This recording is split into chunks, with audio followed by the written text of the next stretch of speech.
My name is Marcus Thompson, and I just bought 50 acres to end an 8-year war with the most entitled woman in Tennessee. Right now, I'm watching Delia Kramer have a complete meltdown at my brand new steel gate. Her silver BMW is trapped behind $200,000 worth of "screw you," and the look on her face is worth every penny.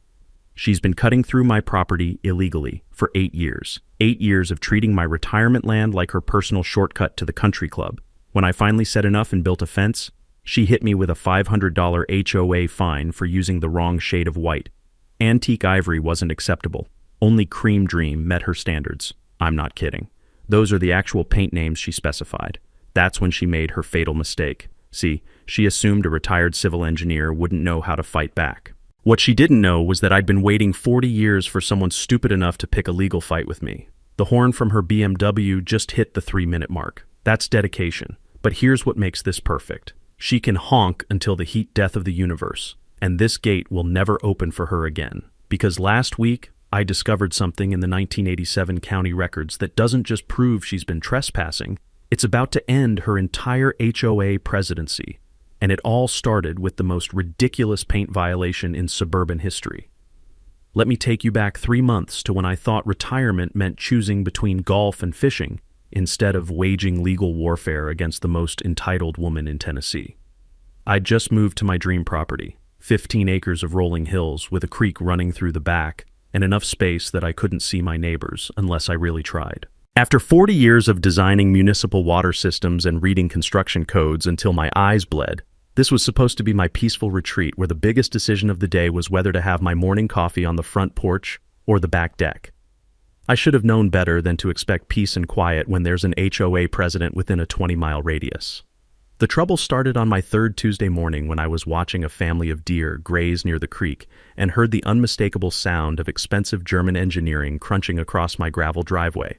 A silver BMW pulled up, and out stepped a woman who looked like she'd been manufactured in a suburban mom factory, complete with perfect blonde highlights, yoga pants that cost more than my monthly utility bill, and the kind of smile that immediately makes you check your wallet to make sure it's still there. She introduced herself as Delia Kramer, president of the Willowbrook Estates Homeowners Association, and welcomed me to the neighborhood with the enthusiasm of someone selling extended warranties.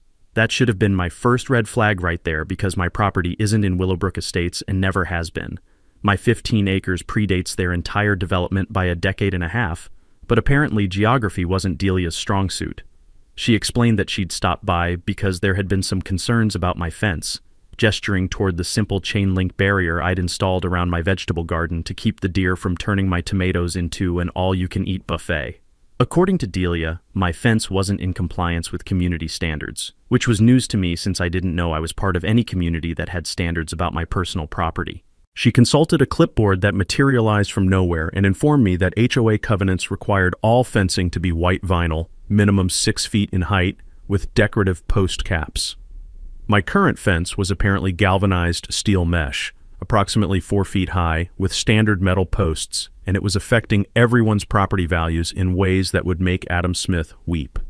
Being a polite Midwestern transplant who hadn't yet learned the fine art of telling entitled people to pound sand, I made the mistake of saying I'd look into it instead of pointing out that her HOA had exactly zero authority over property that existed before her subdivision was even a gleam in some developer's eye.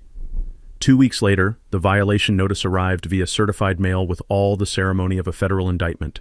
$500 for unauthorized fencing installation, with additional daily fines of $50 after 30 days if I didn't comply with their demands. When I called the number on the letterhead to explain that my property wasn't subject to HOA oversight, Delia's cheerful phone voice turned icy, faster than a Minnesota lake in January.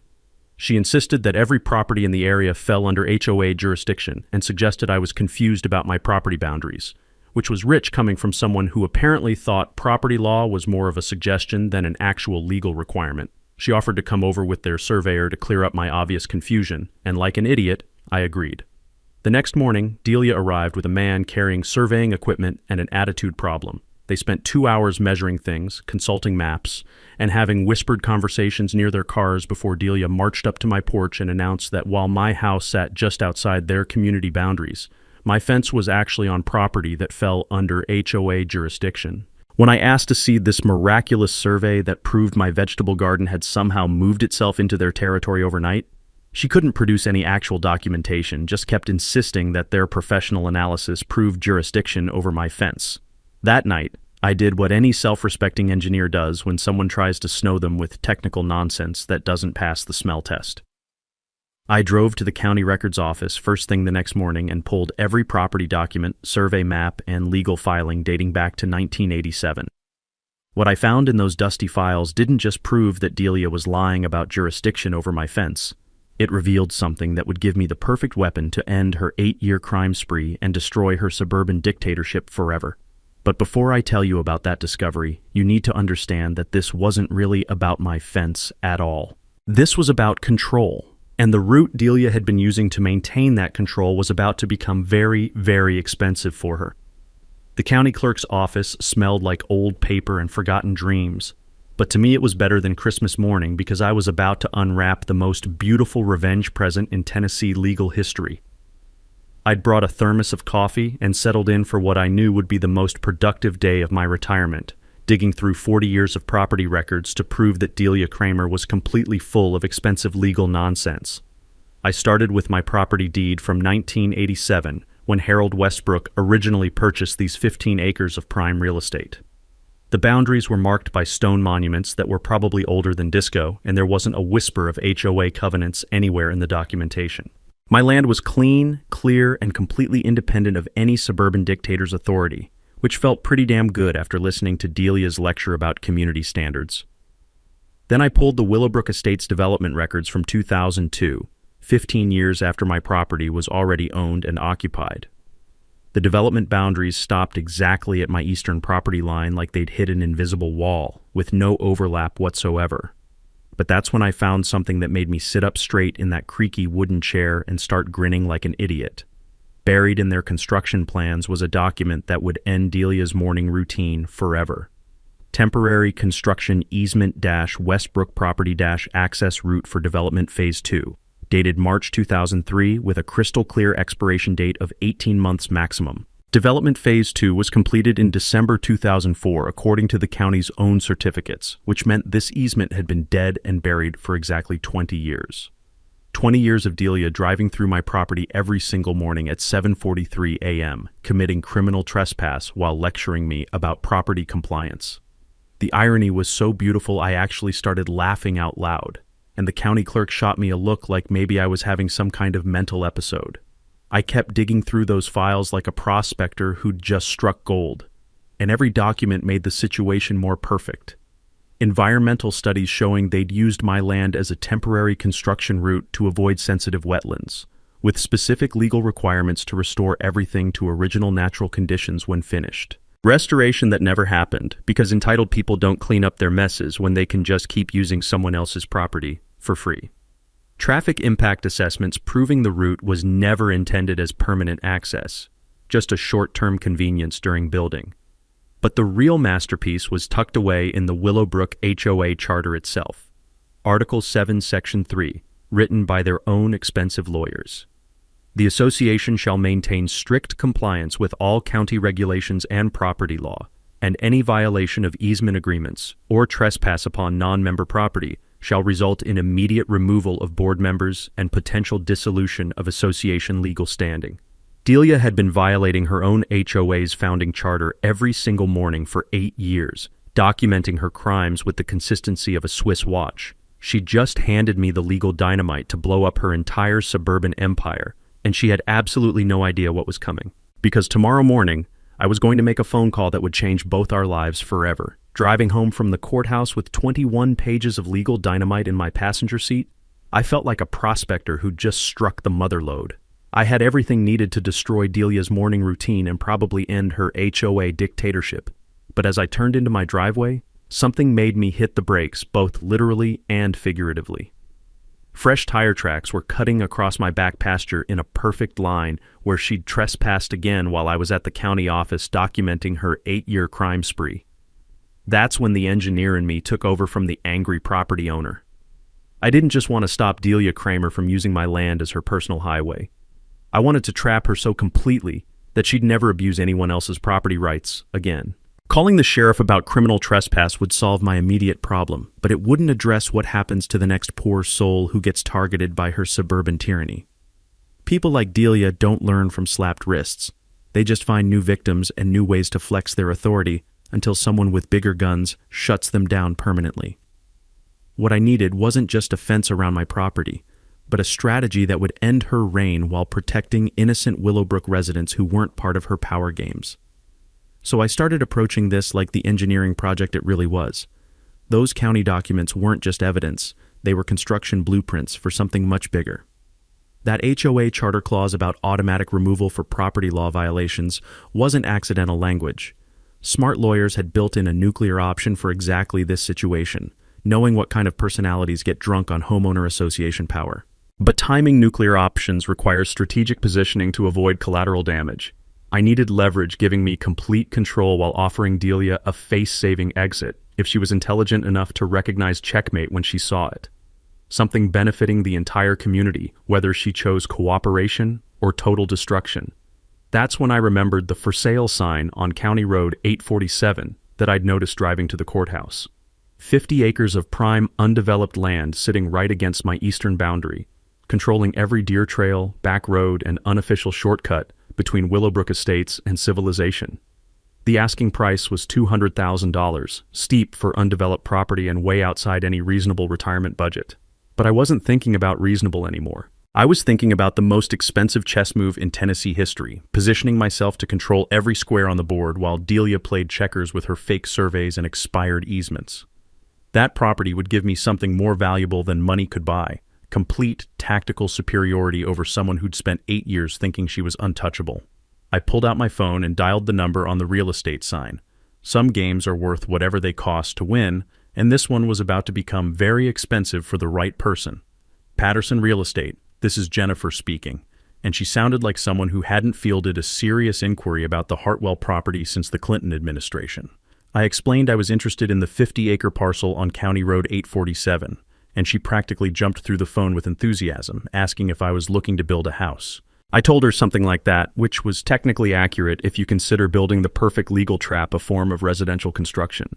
2 hours later, I was standing on a hilltop overlooking the most beautiful piece of strategic real estate in Tennessee history. The Hartwell property wrapped around Willowbrook Estates like a military noose, controlling every deer trail, back road, and unofficial shortcut between the subdivision and civilization. Most importantly, it controlled the exact route that Delia had been using for her 8-year crime spree, the path that was about to become as accessible as Fort Knox.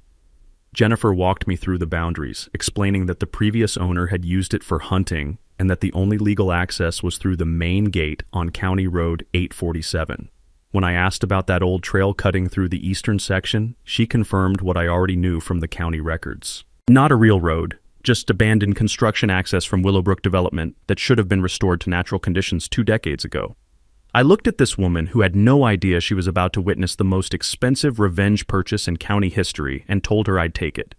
Jennifer's clipboard hit the ground like she'd been struck by lightning, and she asked if I was seriously planning to buy $200,000 worth of undeveloped land without sleeping on it, getting a survey, or consulting anyone with basic financial sense.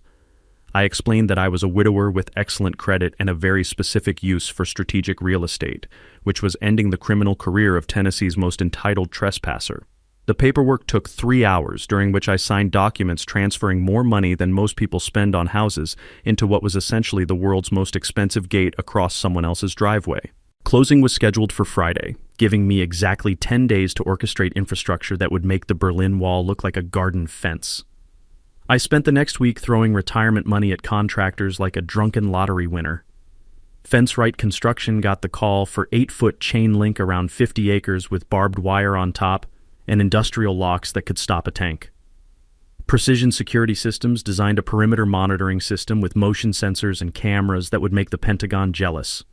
Hartwell Monument Company produced 20 private property signs large enough to be read from low Earth orbit. Every contractor asked the same question about timeline, and I gave them the same answer. Money no object, rush job bonuses, whatever it takes to finish by next Friday. Some people spend their retirement savings on boats or vacations to Europe. I was spending mine on the most satisfying property rights enforcement project in American legal history. Friday morning, I sat in the closing attorney's office signing papers that would make me the owner of Delia Kramer's worst nightmare. As I transferred enough money to buy a decent house into 50 acres of strategic superiority, my phone buzzed with a text from an unknown number. The message was so perfect I actually started laughing out loud in that quiet legal office. "Mr. Thompson, this is Delia Kramer. Your fence violations have escalated beyond acceptable limits. Meet me at your property line tomorrow at 8 a.m. sharp. This situation ends now one way or another." I showed the text to the closing attorney, who asked what was so funny about someone threatening me. I explained that it wasn't a threat, it was a formal invitation to watch someone walk directly into the most expensive trap in Tennessee history. Saturday morning, 7:55 a.m. sharp, I was standing at my property line with a thermos of coffee and 21 pages of legal ammunition, watching Delia's silver BMW approach like a heat-seeking missile locked onto its target. The engine shut off with that expensive German precision that only comes from decades of automotive engineering, and outstepped our suburban dictator, wearing what could only be described as her full battle regalia. Power blazer that screamed expensive lawyer money, designer heels completely inappropriate for walking on Tennessee grass, and a leather briefcase that probably cost more than my monthly truck payment. Behind her emerged this nervous-looking man in pressed khakis carrying professional surveying equipment, and I felt genuinely sorry for the poor bastard because he had absolutely no idea he was about to become collateral damage in the most expensive property rights war in county history. Delia marched across my lawn with the supreme confidence of someone who'd never encountered real opposition in her entire HOA career, her stiletto heels punching perfect little holes in my grass with each determined step. She stopped exactly 6 feet into my property and announced in her most authoritative voice that we were finally going to resolve this fence situation like civilized adults who understood how community standards worked in the real world. I took a slow sip of coffee and agreed enthusiastically, then casually mentioned that she was currently committing criminal trespass by standing on my private property without any written permission from the actual landowner. You should have seen her freeze mid-stride like someone had pressed a pause button on her entire personality. Her perfectly composed suburban mom mask cracked just enough to show the entitled rage simmering underneath before she launched into what was obviously a carefully prepared speech about my fence violating established community standards, me being deliberately uncooperative with reasonable compliance requests, and how I was now maliciously interfering with established traffic patterns that benefited the entire neighborhood and promoted efficient transportation. When I asked her to clarify exactly what she meant by established traffic patterns, she actually said it out loud with complete confidence, explaining that responsible residents had been using the convenient access route through my back property for years to reach the main road efficiently without disrupting traffic flow on other streets. I pulled out my phone and started recording, asking her to confirm on camera that she was specifically referring to the route that crossed my private property without any legal easement, written agreement, or documented permission from me as the property owner. That's when she opened her briefcase with obvious dramatic flair and produced this impressively thick manila folder, announcing that her expensive legal team had prepared comprehensive documentation that definitively proved my interference with community access constituted a clear public nuisance under multiple sections of Tennessee state law. She handed me 15 pages of the most impressively manufactured legal fiction I'd ever encountered, complete with professional letterhead from a real law firm, official-looking stamps, and enough legal jargon to choke an entire law school graduating class. The document was professionally titled Legal Analysis of Property Access Rights and covered everything from adverse possession theory to prescriptive easement doctrine to community benefit standards under various municipal code sections and subsections. Someone had definitely invested serious money manufacturing this elaborate pile of legal nonsense, and it would have been genuinely intimidating to anyone who hadn't spent the previous week learning what actual property law looked like when it wasn't filtered through entitled suburban logic. I flipped through their impressive analysis while explaining in my most helpful voice that they seemed to have overlooked something rather important in their otherwise thorough research. When she demanded to know what that might possibly be, I pulled out my own folder containing the original temporary construction easement from March 2003, reading directly from the official county document that specifically stated the access route was limited exclusively to development vehicle traffic during Phase 2 construction and legally required complete restoration to original natural conditions upon project completion in December 2004. The easement had been officially dead and buried for exactly 20 years, which meant every single use of this route since then constituted criminal trespassing under Tennessee Code Section 39-14-105. not continuous legal usage establishing any kind of prescriptive rights under legitimate legal theory. Delia's face went through approximately 6 different shades of red, while her surveyor suddenly stopped setting up his expensive equipment and shot her this uncomfortable look like he was beginning to understand exactly what kind of legal quicksand he'd wandered into. She tried arguing that circumstances had obviously changed over 2 decades, and property law was much more flexible than I was suggesting. But I patiently explained that's not how easements work in Tennessee or any other state where property rights actually mean something substantial. You absolutely cannot establish legal right to use someone else's land based on consistently breaking the law for 20 years, regardless of how convenient it makes your daily commute to the country club. That's when she decided to escalate things by calling the county planning department right there in front of me, filing an official complaint about illegal obstruction of what she claimed was a recognized public access route. I just stood there sipping my coffee and enjoying the free entertainment, waiting for that beautiful moment when they would patiently explain that no such public access route existed anywhere in their comprehensive record system. After about 5 minutes of increasingly frustrated questions and demands that they check their files again more carefully, she hung up, looking like someone had just explained that her entire worldview was built on a foundation of complete legal nonsense. Her surveyor Michael finished his professional boundary measurements and walked over wearing the most uncomfortable expression I'd ever seen on any professional's face. He confirmed that property lines were exactly as recorded in the official county files, with no legal access route crossing my land anywhere, and when Delia suggested he should create documentation for a prescriptive easement claim, he explained that would constitute criminal fraud and he wasn't willing to risk his professional license for anyone's convenience. That's when I decided to detonate the nuclear bomb that would end this conversation permanently and destroy her entire morning routine forever. I told her that since she seemed so intensely interested in property boundaries and access rights, she might want to know that I'd successfully closed on the Hartwell property yesterday afternoon. Monday morning arrived like the opening scene of a war movie, and I was standing in my kitchen watching through the window as 3 different contractor trucks rolled up to begin what would become known in local folklore as the Great Fence Project of 2025. Fence Right Construction brought equipment that looked like it could secure a federal prison. Precision Security arrived with enough cameras to film a Hollywood movie. And Hartwell Monument delivered signs so large they were probably visible from the International Space Station. The whole operation had the precision of a military campaign, which was exactly what I'd been planning since I'd discovered Delia's 8-year crime spree in the county records. By 9 a.m., the sounds of industrial construction were echoing across 50 acres of strategic real estate, and I was having the time of my retirement life watching my $200,000 revenge project take shape. 8-foot chain link sections going up faster than you could say property rights, motion sensors being installed every 100 feet like electronic sentries, and those beautiful aluminum signs being mounted at every conceivable access point with messages that would make any trespasser think twice about their life choices. That's when Delia made her first tactical error of the week by driving up to the construction site in her BMW and demanding to speak with whoever was in charge of this obvious violation of county building codes. The fence right foreman, a guy named Bobby, who looked like he'd been installing barriers since the invention of private property, politely explained that all permits were properly filed and approved. All work was being performed within legal property boundaries, and she needed to move her car because it was blocking equipment access on private land. Delia's response was to call the county building inspector, the sheriff's department, and apparently every regulatory agency in Tennessee that might possibly have jurisdiction over fence installation on private property.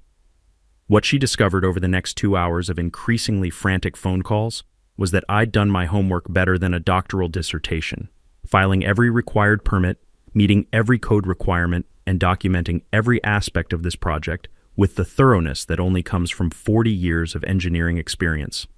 Tuesday brought escalation number 2, when I discovered fresh tire tracks cutting across my original 15 acres, proving that Delia was so desperate to maintain her illegal shortcut that she'd started trespassing on a different section of my property while the main route was being fortified.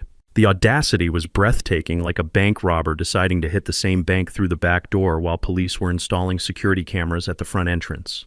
I called Bobby the foreman and asked him to extend the fence line to include my original property boundary, effectively creating one continuous 55-acre fortress of property rights enforcement. Wednesday morning brought Delia's most desperate move yet when she arrived with a different surveyor, this time claiming that recent county records showed errors in the original property boundaries, and that significant portions of both my properties were actually part of an expanded Willowbrook Estates development zone. She waved around official-looking documents that would have been impressive if they weren't completely fabricated, demanding that construction stop immediately until boundary disputes could be resolved through proper legal channels. I invited her new surveyor to compare his mysterious documents with the certified copies I'd obtained directly from the county clerk's office, watching his professional credibility evaporate faster than morning dew when he realized his client had apparently hired him to validate fictional property lines. The poor man apologized, packed up his equipment, and drove away, leaving Delia standing alone next to my fence with her fabricated paperwork, an expression like someone who'd just discovered that reality doesn't bend to entitled expectations.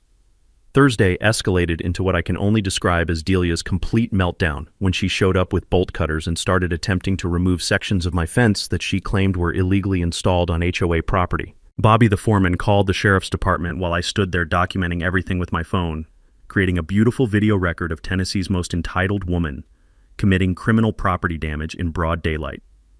Deputy Rodriguez arrived within 15 minutes and explained to Delia that destroying someone else's fence on their private property constituted criminal mischief under state law, regardless of whatever imaginary property rights she thought she possessed. The look on her face when Deputy Rodriguez asked if she wanted to be arrested for criminal mischief, or if she'd prefer to leave peacefully, was the kind of expression you see on people who suddenly realize their actions have actual legal consequences.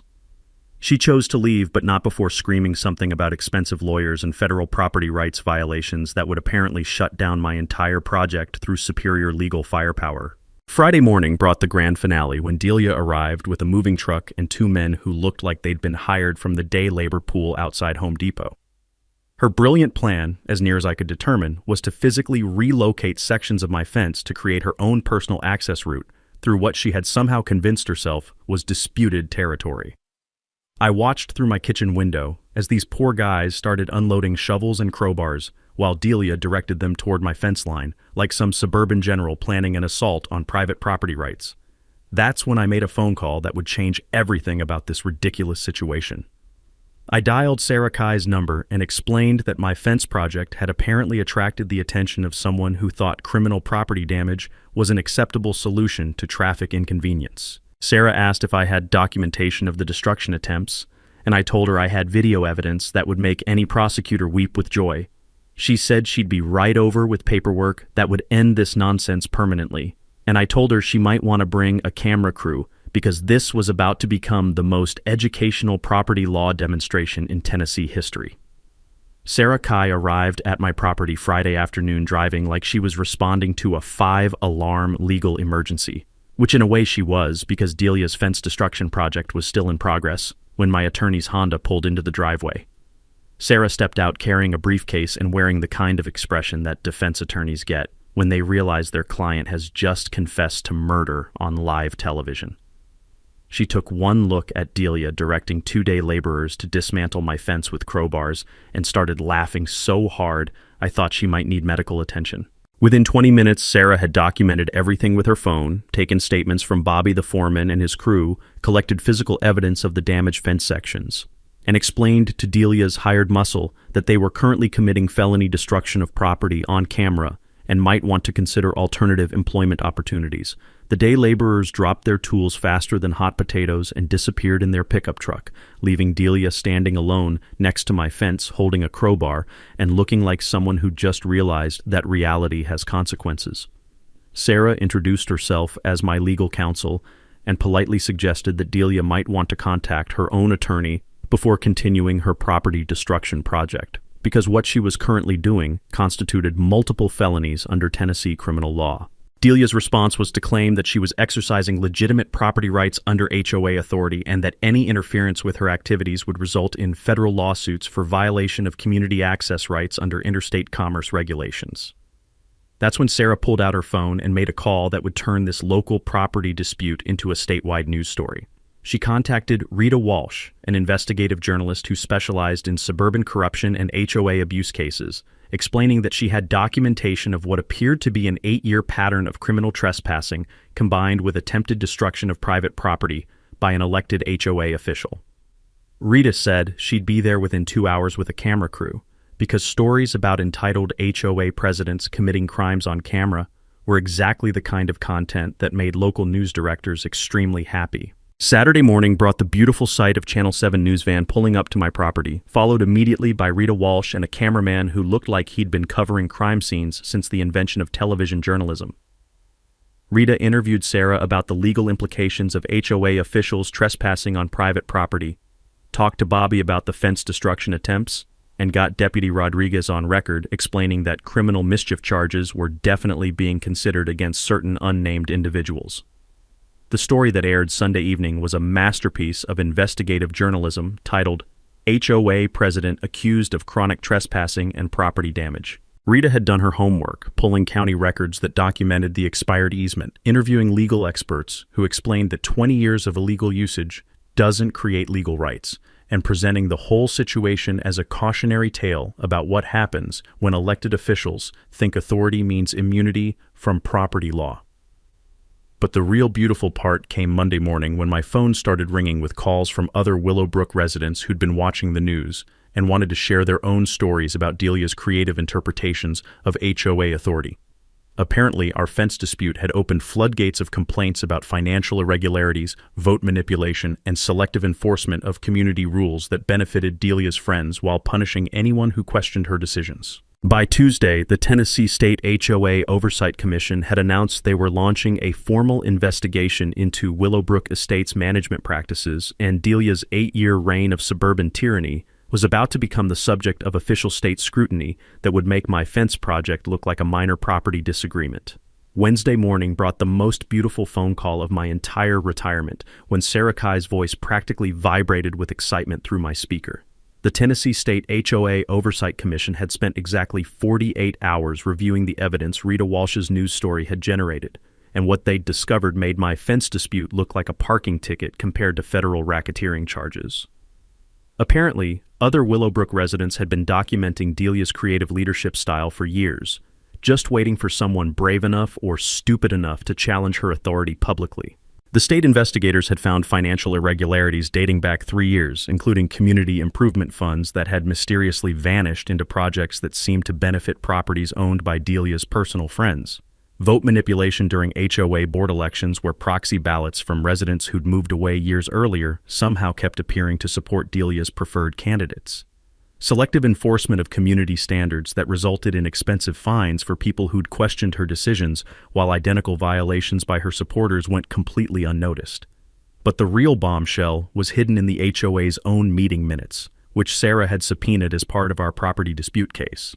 Those minutes revealed that Delia had been using her position to negotiate personal benefits from local contractors, including the landscaping company that maintained her property for free in exchange for exclusive HOA contracts. The waste management service that gave her family discounted rates while charging other residents premium fees.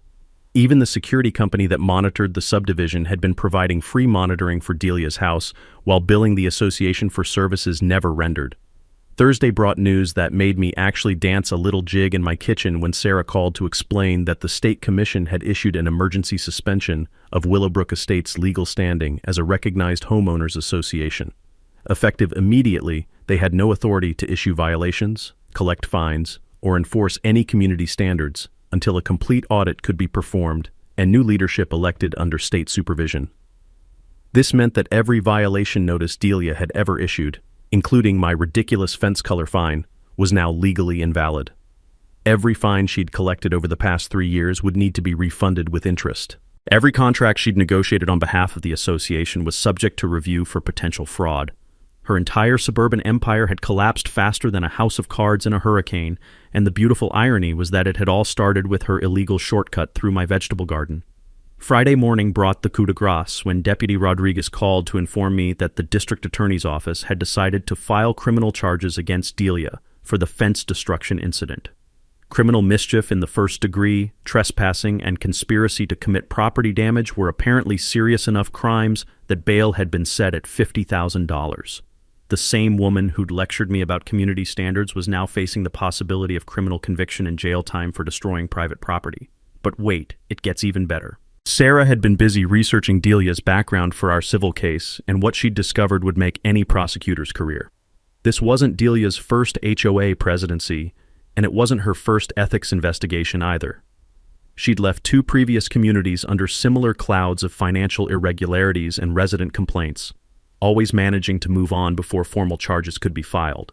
This time, however, she'd picked the wrong retired engineer to mess with, and her pattern of suburban tyranny was finally catching up with her.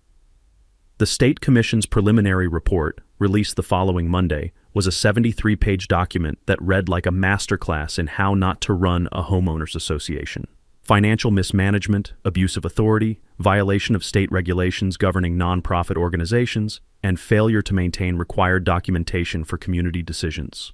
They recommended complete dissolution of the current HOA structure, election of new leadership under state oversight, and potential criminal prosecution for multiple current and former board members.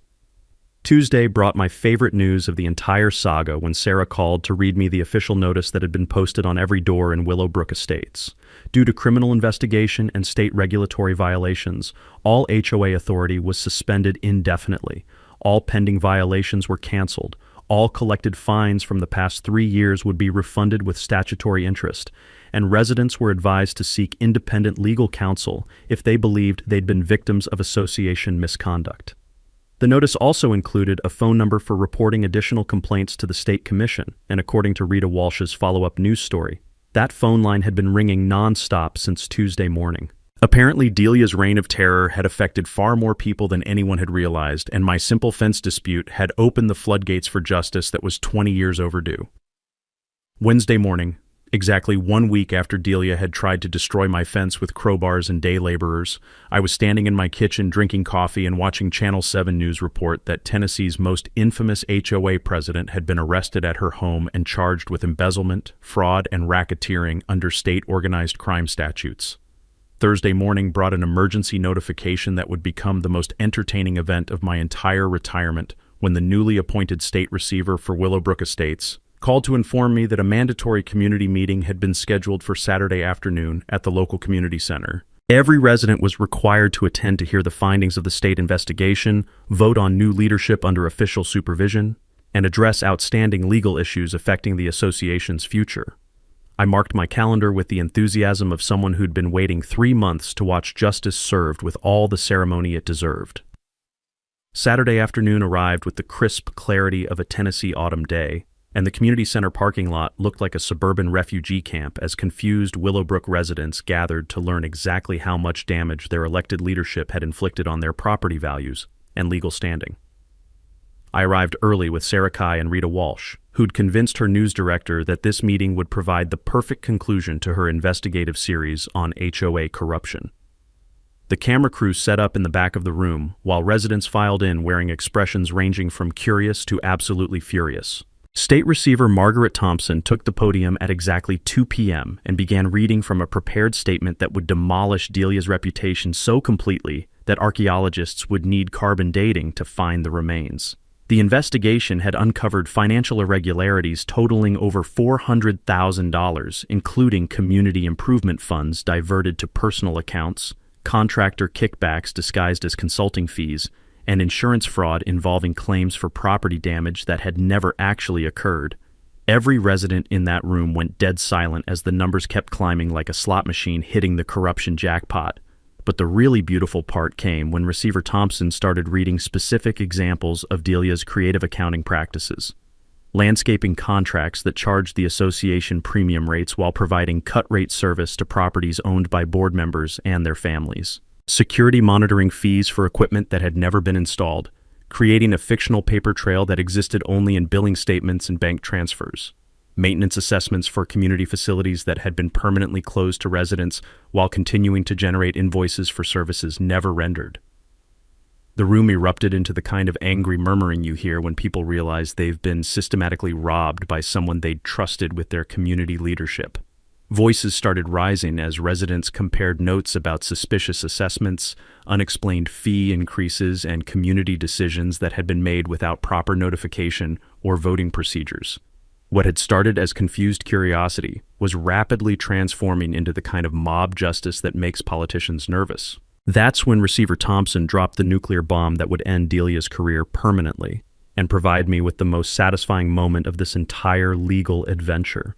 The investigation had discovered that Delia's pattern of financial misconduct extended far beyond simple embezzlement into systematic violation of Tennessee nonprofit regulations, federal tax law governing homeowners associations, and state criminal statutes covering organized theft from community organizations.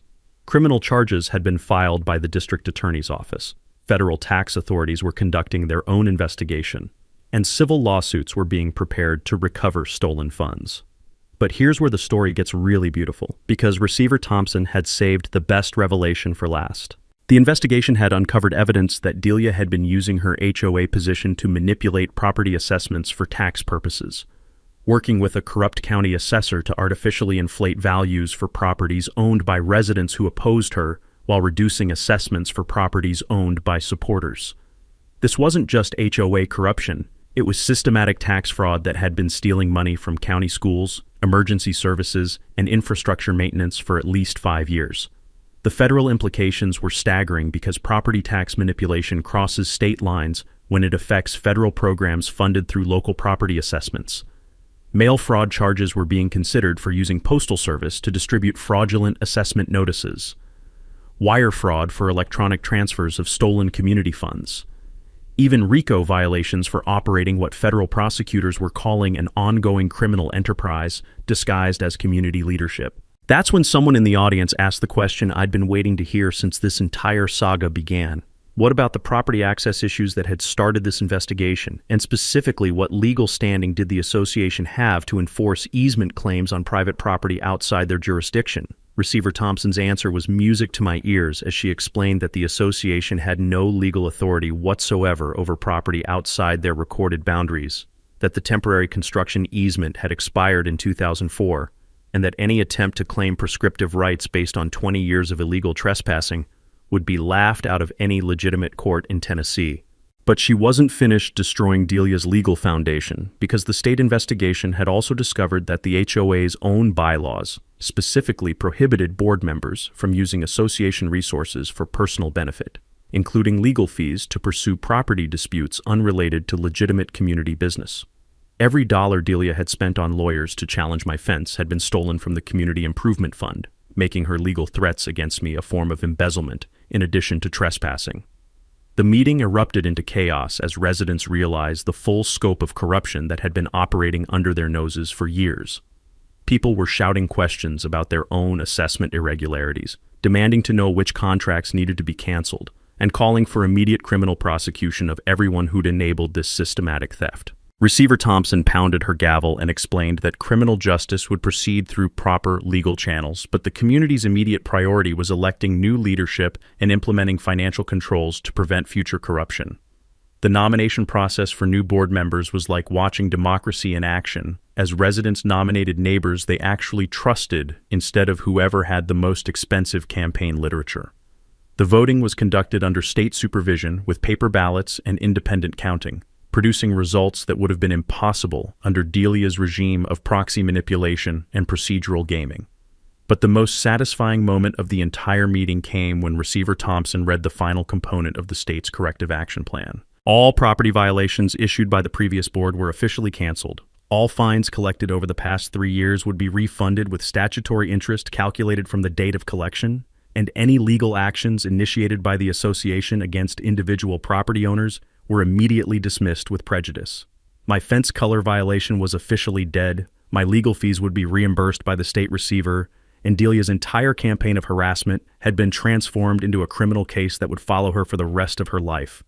The room erupted into applause that lasted so long Receiver Thompson had to pound her gavel again to restore order.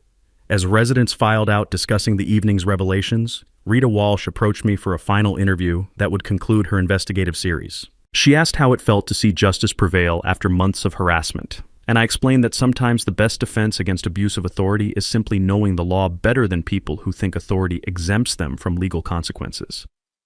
The real victory wasn't just stopping Delia's trespassing or getting my fence violation canceled. The real victory was proving that in America, property rights still mean something, and entitled people can't simply steal what they want through bureaucratic intimidation and fake legal authority. Sometimes you have to spend $200,000 in 3 months of your retirement to make that point, but some principles are worth whatever they cost to defend. As I drove home past my beautiful new fence with its motion sensors and security cameras, I couldn't help but smile at the thought of Delia sitting in a county jail cell, contemplating her transition from suburban dictator to convicted felon. Justice had been served with all the ceremony it deserved, and my property rights were more secure than Fort Knox thanks to the most expensive legal education Tennessee had ever provided to an entitled HOA president.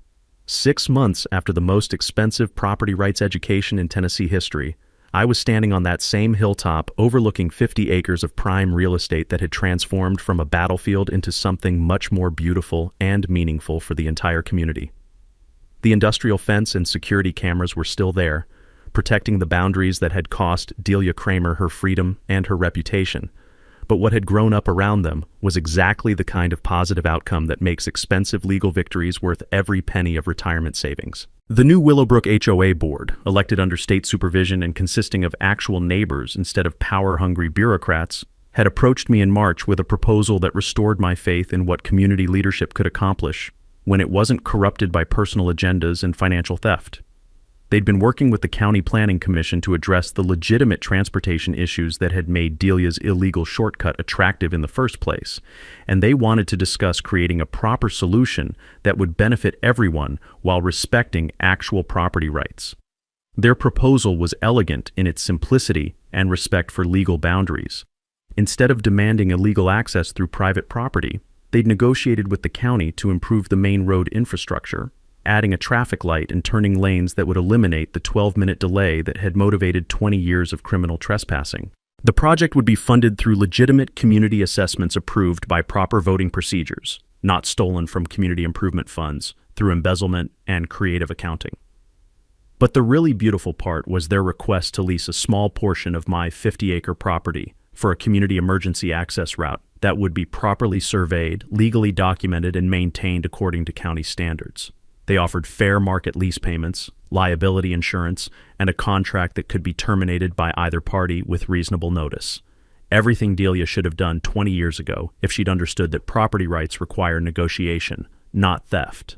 I agreed to their proposal with one additional condition that would transform this property dispute into lasting community benefit. Instead of monthly lease payments, I wanted the HOA to establish a scholarship fund for local high school students pursuing engineering or law degrees, specifically for kids who might not otherwise afford college education. The money saved on lease payments would accumulate annually, providing educational opportunities that would outlast all of us and create positive impact for generations. The scholarship program launched in September with enough funding to provide full tuition assistance for 2 students per year at any Tennessee State University. The first recipients were Maria Gonzalez, who wanted to study civil engineering like the crazy old guy who'd fought the HOA, and James Patterson, who planned to become a property rights attorney after watching how legal knowledge had triumphed over bureaucratic corruption in his own neighborhood. But the transformation didn't stop with emergency access and educational funding because 50 acres of prime real estate provides opportunities for community benefit that go far beyond resolving transportation disputes. Working with the County Parks Department and environmental conservation groups, we developed a comprehensive land use plan that would preserve natural habitat while creating recreational opportunities for families throughout the region. 20 acres along the creek became a certified wildlife preserve, protecting the deer and turkey populations that had originally attracted hunters to this property. 15 acres were designated for community gardens where families could grow vegetables and teach children about sustainable agriculture. 10 acres became a nature education center with walking trails and outdoor classroom facilities for local schools to use for environmental science programs. The remaining 5 acres, strategically positioned to control all access routes, stayed exactly as they were with industrial fencing and security monitoring, serving as a permanent reminder that property rights in America are not suggestions to be ignored by entitled officials who mistake authority for ownership. The cameras and motion sensors that had once been designed to catch trespassers now monitored the wildlife preserve and education center, protecting community assets instead of defending against community threats. The grand opening celebration in October brought together hundreds of families for the kind of community event that actually builds relationships instead of generating legal fees. Kids were running around the nature trails while parents toured the community gardens and environmental education facilities. Local news coverage focused on how property disputes could be resolved through cooperation and respect for legal boundaries instead of years of expensive litigation and criminal prosecution. Rita Walsh returned to cover the celebration for a follow-up story about positive outcomes from investigative journalism, interviewing families who were using the community gardens and students who'd received scholarship assistance. Her final report emphasized how understanding property law and standing up to corruption could create lasting benefits that strengthened entire communities instead of just resolving individual disputes.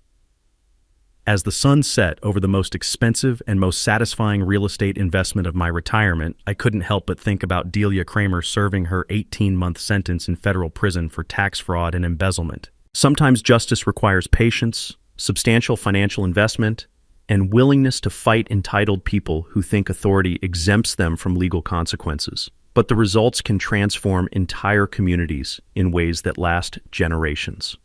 1 year later, I'm sitting on my back porch with morning coffee, watching kids from the environmental education program learning about wildlife conservation, where Delia Kramer used to commit her daily crimes against property rights. The irony is beautiful in ways I never imagined when this adventure started with a ridiculous fine for wrong shade of white paint. The scholarship fund now supports 4 students annually, with Maria Gonzalez sending updates from engineering school and James Patterson interning at Sarah Kai's law firm. Community gardens produce enough vegetables for the local food bank, and the wildlife preserve attracts birdwatchers from 3 counties who come to see species that disappeared during years of illegal vehicle traffic. Delia was released from federal prison last month and moved to Florida, apparently deciding Tennessee property law was too complicated for someone with her flexible relationship to legal boundaries. The new HOA board sends Christmas cards and meeting invites, refreshing change from violation notices for exercising constitutional rights. The best part is watching families enjoy facilities that exist, because sometimes you must spend retirement savings proving entitled people can't steal through bureaucratic intimidation. Property rights in America still mean something, but only when people defend them with knowledge, patience, and occasionally expensive legal education for suburban dictators. Have you ever dealt with an HOA president who thought authority meant immunity from law? Drop a comment about handling entitled neighbors who confused community leadership with personal ownership of other people's property. Sometimes the best stories come from ordinary people who refuse to let bureaucrats steal their rights. That's all for today's HOA Madness. If watching justice serve itself made your day, smash that like button, share your thoughts down below, and make sure you're subscribed. More outrageous neighborhood showdowns are just around the corner.